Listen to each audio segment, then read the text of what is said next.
Hello and welcome back to another week of playing Pauper. This week's deck is Dimir Handlock, and it is a super sweet one. It comes to us from the user Janice Stone on Magic Online. They've 5-0'd about 15 times in the league with it, and that's just the number of times they've been published, so it's probably been a larger number than that. The deck is gaining in popularity. We played against it a couple of weeks ago. A lot of people wanted to see me play it, and I wanted to play it, and here we are now, finally playing it. It's a Dimir control deck, but it's a control deck that uses creatures. Unlike Dimir Teachings, which is based around the card Mystical Teachings and just plays a lot of instants and sorceries, we actually win a little bit quicker because we have creatures that can actually attack. Additionally, we have a combo that can lock our opponent out of the game. Let's look at the pieces of this deck. So here's our creature base. We have 4 Chittering Rats. When it comes into play, target opponent puts a card from their hand on top of their library. This is an excellent form of card advantage and part of our hand lock combo.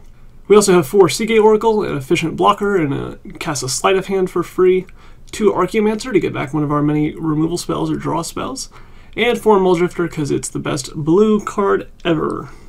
So the somewhat infinite combo with this deck is to take a Ghostly Flicker and flicker a Chittering Rats and an Archaeomancer. Return the Ghostly Flicker to your hand with the flickered Archaeomancer effect, and make the opponent put a card from their hand on top of their library with the Chittering Rats flicker effect. And if you do this in an opponent's draw step, right after they draw a card that they cannot cast at instant speed, such as a land or a sorcery or creature, then they have to put it back on top. And if you do this when your opponent only has 1 card left in their hand, you can keep them drawing the same card every single turn for the rest of the game. That gives you as many turns as you need to attack for the win and clear off their board. So that's the infinite combo. It doesn't happen every time. Usually you just play the role of a control deck and you win that way. But it is really cool that the combo is in there and that we can use it potentially. Moving on to the removal. We're playing 2 Disfigure and 1 Deadweight just because they're efficient. Disfigure is an instant, whereas Deadweight can power down a large creature to something smaller, so it's not structurally worse than Disfigure. We also play 3 Doomblade. This would have been very bad if we were playing like a year ago when Mono Black Control was more popular. However, Mono Black Control has taken up smaller and smaller percentages of the meta as time has gone on, so it's usually reasonable to assume that your opponent is going to have non-black creatures in their deck that you can target with this. We also play the full 4 Channer's Edict because we're a slow deck and we can usually get value off of the flashback. Other spells include the full 4 Preordain to help us filter through our deck and draw what we need at the right time. There's a lot of 1-ofs and 2-ofs in the deck, so it's nice to have the Preordain there. A single Unearth to get back a Chittering Rats or a Seagate Oracle. Very efficient to be able to get a 3-drop for only 1 mana. And if we can't put one of those into the graveyard, we can always just cycle away Unearth for 2 mana, which isn't awful. We have the full 4 Counterspell in order to stop things that we can't kill with a kill spell, and 1 Exclude as our 5th Counterspell-like effect. Additionally, we have 2 pre-sideboard cards. We have 1 Echoing Decay, which is just a worse Disfigure if you're not getting the combo with it. However, the combo is that if there are multiple creatures with the same name on your opponent's side of the battlefield, you can kill multiple of them at the same time with Echoing Decay. Tokens, it's a really popular deck right now, mono white tokens. And Echoing Decay helps by letting us trade 1 for 1 with like a Triplicate Spirits or a Battle Screech. Reaping the Graves is another pre-sideboard card. It's a way to return creature cards from your graveyard to your hand, and it has Storm. Now this deck is not a Storm deck by any means. However, if you need to find a way to win the game, and you've been trading off all your creatures and you're running out of win conditions, you can simply go Preordain, Disfigure, Reaping the Graves, or Preordain, Reaping the Graves.